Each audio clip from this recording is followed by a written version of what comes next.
अचानक नाही, पण हलवण्याची वेळ का आली?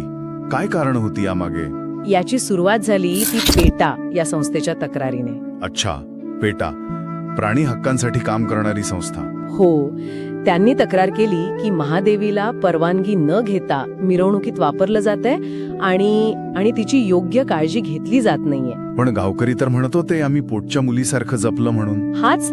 हाच तो गुंतागुंतीचा भाग आहे.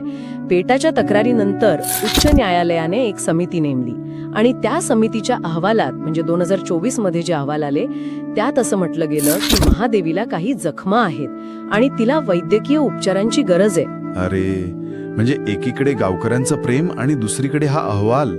बरोबर. आणि मग उच्च न्यायालयाने स्पष्ट भूमिका घेतली.